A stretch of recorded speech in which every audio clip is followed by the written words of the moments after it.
네, 오늘 이코노미 톡 시간에는 신영증권의 서정현 팀장 모시고 말씀 나눌 때 서 팀장님이 인터넷하고 그다음 유통 쪽을 좀 커버를 하시는 애널리스트 분이십니다. 그래서 오늘 두 섹터 쪽 얘기를 오늘 좀 자세히 좀 말씀 들어보겠습니다. 팀장님 어서 오십시오. 안녕하십니까. 자, 제목 한번 보죠. 네, 정책 기대감. 예, 그렇습니다. 일단은 인터넷 쪽부터 좀 얘기를 해보면 오늘이야 두 회사, 네이버, 카카오 두 회사 한 5% 전후로들 하락을 좀 하긴 하는데 그동안에 사실은 정책 수혜주, 특히 AI 관련된 여기다 굳이 따지자면 스테이블 맞습니다. 코인 관련해서 주가가 아주 급등을 했는데 이 모멘텀이 좀 실체가 있는 모멘텀이라고 어떻게 보세요, 팀장님은? 네, 두 가지 잘 짚어주셨는데요.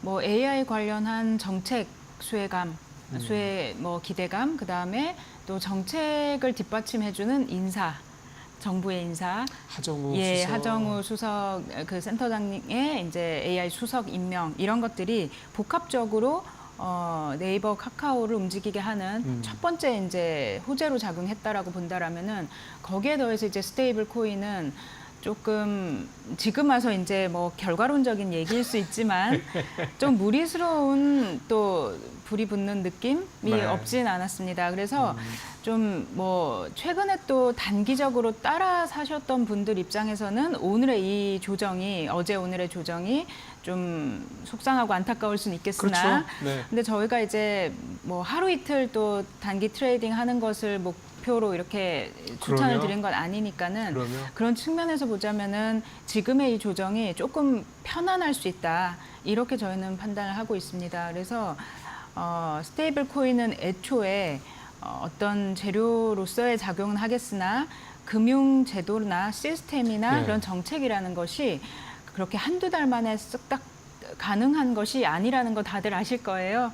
그렇게 생각한다라면은 좀 선제적인 기대감이 과도했던 면이 있고 이걸 한번 조금 정리하고 가는 느낌이어서 오히려 회사의 AI에 대한 전략 그리고 네. 앞으로의 방향 그리고 혹시나 기존 사업의 실적 개선 흐름 이런 거에 조금 더 집중할 수 있는 그렇죠. 그런 이제 분위기가 형성되지 않을까 해서 좀 건전한 방향이라고 생각하고 있습니다. 예, 사실 네이버 카카오 입장에서 주가가 이렇게 그냥 막 뜨면 자기들이 좀 한참 이제 준비를 하고 있겠지만 좀 부담스러울 것 같아요. 시장의 기대치가 너무 커지는 거니까. 첫 번째로 AI 얘기는 좀 해보면 좋은데 네. 이 하정우 수석이 사실은 센터장 시절 때부터 소버린 AI에 대한 중요성을 굉장히 얘기를 많이 했던 분이기도 하고 오히려 그게 어떻게 보면 이제 이재명 대통령이 AI 첫 수석으로 하정우 센터장을 임명한 이유이기도 할 것이다. 뭐 등등등 뭐 하여간 그런 해석도 시장에서 나오던데요. 중요한 거는 정부가 나선다고 해서 과연 이 소버린 AI, 그러니까 즉 우리가 AI 쪽에 있어서 나름의 그렇게 우리가 인터넷 강국이라는 말을 들었던 것처럼 과연 AI에서 우리가 3대 강국 진짜 될 수 있을까? 이거에 대한 현실적인 측면을 좀 냉정하게 짚어봐야 되지 않을까 싶습니다. 네. 올 초에였죠. 딥식 사태가 나오면서부터 사실 이 소버린 AI라는 단어가 이제 막 많이 거론이 된 맞아요. 것 같고 그게 거론된 이후부터 좀 생각해 보면 이러다가 혹시 우리가 AI라는 새로운 성장 산업 그리고 국가 안보에도 영향을 미칠 수 그렇죠. 있는 이런 기술력에 있어서 주권을 못 가지게 되고 다른 나라에 끌려다니게 되면은 예. 전체적으로 좀 위기가 올 수도 있지 않나. 뭐 어떤 사기업의 이익을 떠나서 그렇죠. 그런 이제 각종 우려에서 시작된 얘기인 것 같습니다. 근데 이제 하정우 센터장 얘기도 하셨지만은 평상시 이제 쭉 했던 얘기가 우리나라가 기술력이 부족해서 딥식을 못하는 게 아니고 뭐 이것저것 개발을 LLM을 못하는 게 아니고 이건 워낙에 자본력이 중요한 그렇죠. 산업이다 보니 GPU 한 대 사는데도 이제 돈이 꽤 들지 않습니까? 예. 그러면은 그게 아무리 돈을 잘 버는 이제 네이버 카카오라 할지라도 하나의 기업이 나서서 인프라를 마련하기에는 미국의 거대한 자본력에 맞서기 쉽지 않고 가령 이제 중국 같은 경우는 또 정부에서 대규모 자본을 이렇게 지원을 해주기 때문에 해주는 것으로 저희가 알고 있죠. 그러니까 이제 한국도 정말 그것에 진심이라면은 정부가 나서서 GPU 가령 뭐 5만 대 이런 식으로 지원을 해줘서 특히나 상위권에 있는 잘하는 회사에 그런 역량을 집중해주는 지원이 필요하다. 네. 이런 주장을 많이 했었던 거고요. 그러다 보니까는 이제 그러면은 사실 그게 사실이라면은 이번 인사 그리고 앞으로의 어떤 예산 방향을 봤을 때 네이버든 카카오든 여기에 투자를 많이 해왔고 진심이던 이런 회사들에게는 상당한 기회가 있지 그렇죠. 않을까라고 이제 예상들은 하시는 거죠. 예. 기술력에 있어서는 쏘버린 AI를 주장하는 데 있어서 그게 어떤 우리가 뒤처진다, 뭐 부담이다 이런 얘기들은 전문가분들은 잘 안 하시는 것 같기는 합니다. 예, 사실 이번에 과기부 장관 후보로 좀 내정이 된 배경훈 후보자 같은 경우 엑사온이죠, LG 네. 거 그거 이제 하던 분인데 그 양반 얘기가 이제 엑사온 그 LG 글로벌 AI 원장인가 그거 하시면서 했던 얘기가 GPU H200자 정도의 GPU 2,000장만 주면은 우리가 딥시크 따라가는 건 뭐 오픈 AI 수준 따라가는 맞습니다. 거는 뭐 충분히 그러니까 그 말씀하신 대로 네. 현장에서는 되게 자신 있는데 예. 자본 싸움에서 우리가 맞습니다. 뭐 마이크로소프트니 이런 데를 따라갈 수가 없으니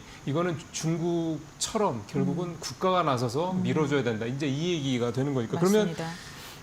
결국 이제 팀장님 말씀이라든가 하정우 수석이라든가 배경훈 후보자 얘기를 종합을 해보면 결국은 우리로도 충분히 해볼 만하다 이렇게 볼 수가 있는 거네요. 그렇죠. 그럼 이게 결국은 향후 네이버라든가 카카오, 네이버는 좀 클로바 X고 카카오는 좀 카나나인데 네. 이게 이제 이를테면 한번 해볼 만한 수준까지 정부가 밀어주고 한다고 그러면 갈 수 있다.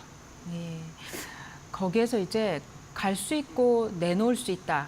이거와 이 회사들이 그것으로 어떤 추세적인 가치 상승이나 실적 개선을 보여줄 수 있다. 이건 또 조금 다른 문제가 아닐까. 여기에서 네. 저는 좀 주의 깊게 살펴야 된다라는 생각은 하고 있습니다. 네. 무슨 말씀이냐면은 이제 다들 그냥 들으면은 그렇겠구나 하실 것 같긴 한데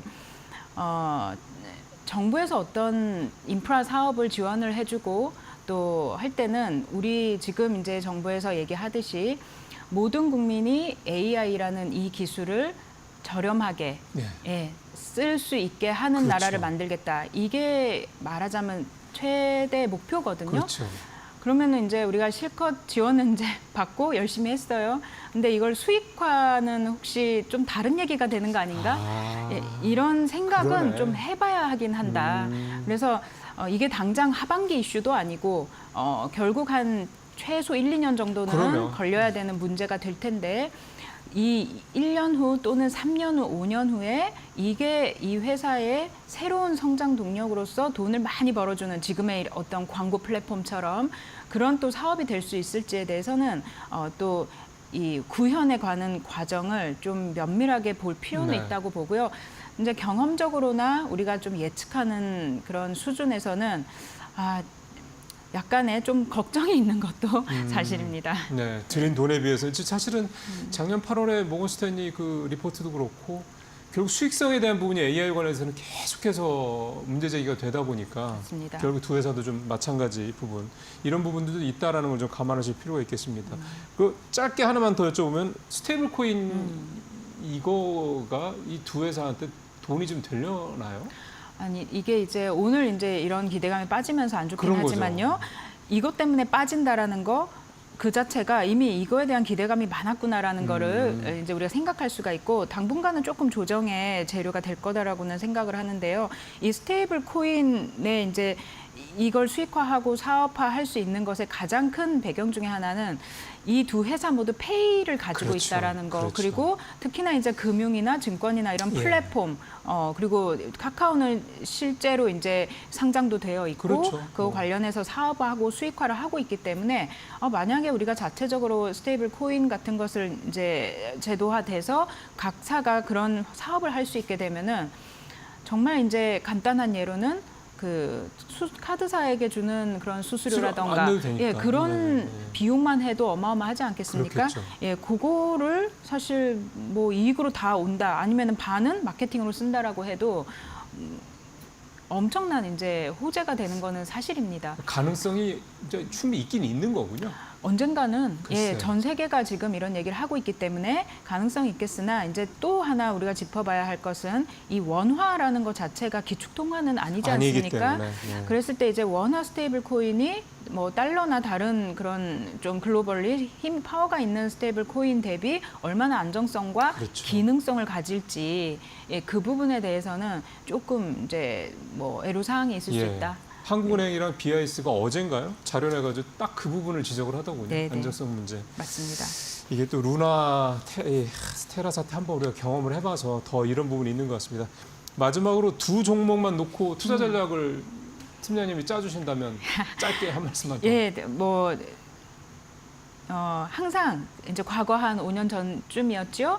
주가가 이제 하늘 모르고 치솟을 때의 밸류에이션을 생각하면은 이제 여전히 뭐 룸이 많습니다. 네. 두 종목 다. 그리고 그때도 역시 카카오가 굉장히 비쌌습니다. 맞아요. 근데 이제 지금 기준으로 이제 PER 우리가 흔히 얘기하는 PER을 보자면은 네이버가 약 20배 남짓, 카카오가 거의 60배 이렇게 하는 상황이에요. 네. 그러면 카카오 너무 비싸네 생각할 수 있고, 그런데 과거에 150배도 갔었는데 이렇게 그렇죠. 생각한다라면은 과거랑 좀 다른 점은 카카오의 많은 계열사들이 이미 상장을 했고, 그렇죠. 밸류에이션을 충분히 받고 있다라는 점, 그리고 이제 네이버는 각종 정책 수혜감을 조금 더 기대해 볼 수 있는 그런 환경에 좀 와 있는 것 같다라는 거.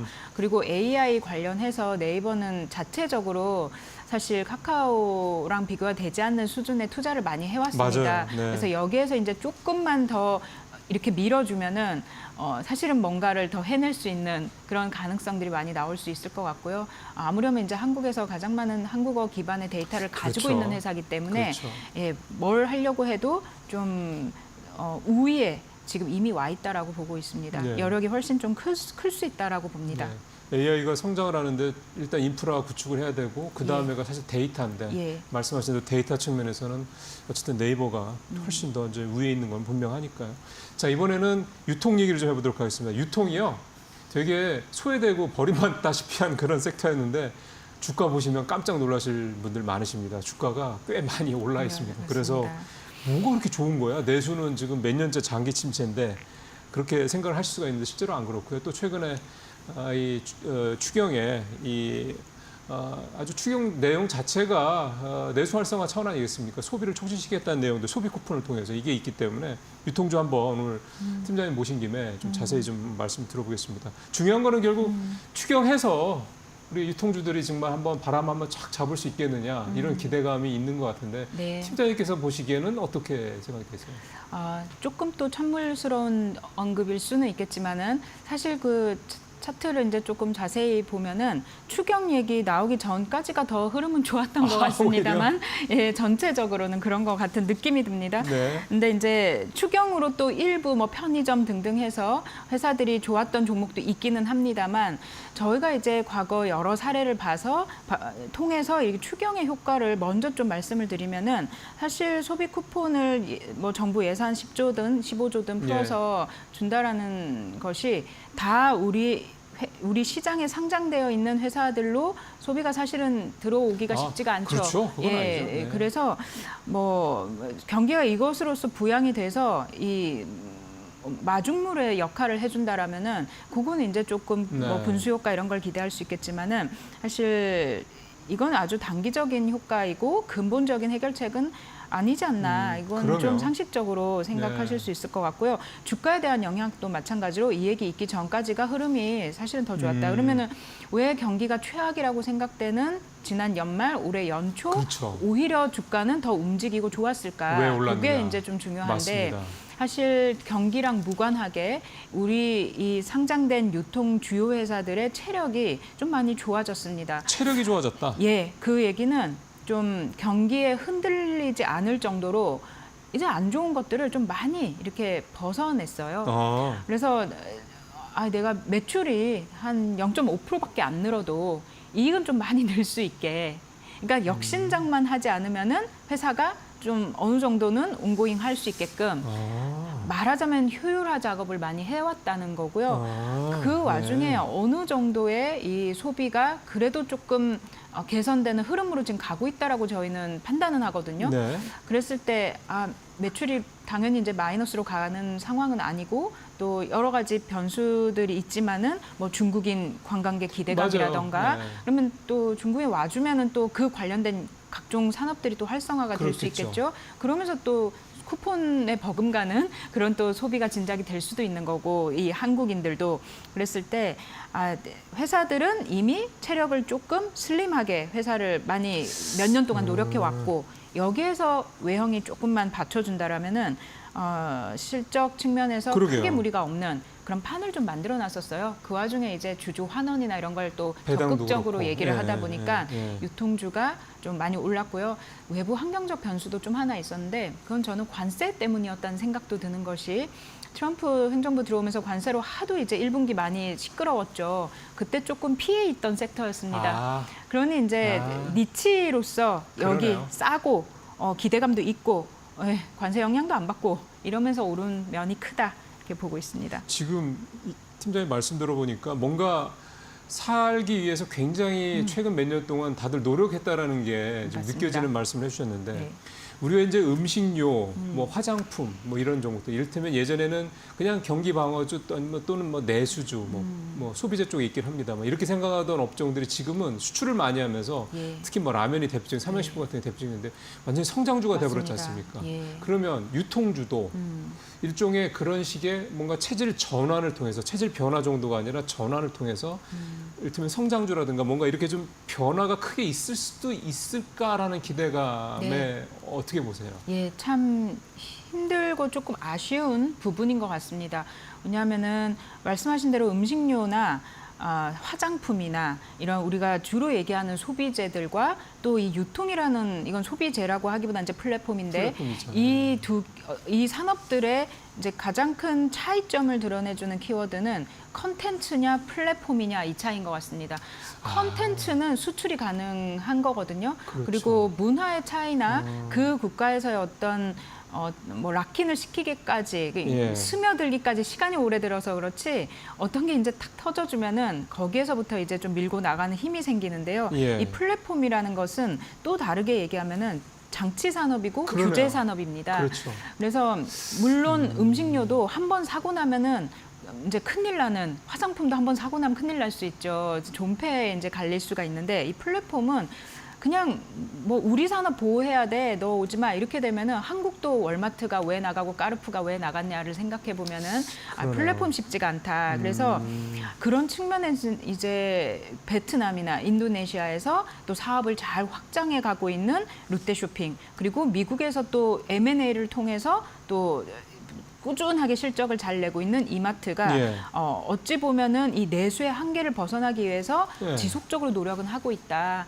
그런데 이제 유통은 좀 뼈아픈 경험들이 있습니다. 중국에 나가서 예. 다 철수하고 진짜 들어왔던 어려웠었죠. 그런 트라우마 같은 것이 있기 때문에 이걸 유통주의 반등 또는 어떤 그 추세적인 네. 상승의 모멘텀으로 좀 봐주지 않는 그런 경향이 있기는 합니다. 또 언제 또 들어오는 거 아니야? 이런 그렇죠. 좀 조마조마한 마음이 있어서 이건 좀 시간이 많이 걸리고 쉽지는 않은 모멘텀이다. 이렇게 생각은 드네요. 예. 마무리를 해야 되는데 시간이 한 30초 정도밖에 없습니다. 투자 전략 짧게 짜주시면 어느 종목을 좀 이렇게 좀 보면 좋을까요? 지난번 이 자리에 왔을 때도 그때도 현대백화점을 말씀드리긴 했는데요. 여전히 예, 뭐 백화점 종목, 현대백화점 신세계 이런 거 좋고 중국인이 어쨌거나 온다라는 얘기들을 하고 실제 데이터가 좀 그렇게 나오고 있어서 면세나 호텔 관련해서 지속 흐름이 좋을 거로 저희는 예상하고 있습니다. 예. 이제 여러분들께서 이제 요 딱 가이드라인을 제시를 해줬으니까 조금 더 이제 자료 같은 거 찾아보시면서 공부하시면 좋을 것 같습니다. 팀장님 말씀 잘 들었습니다. 고맙습니다.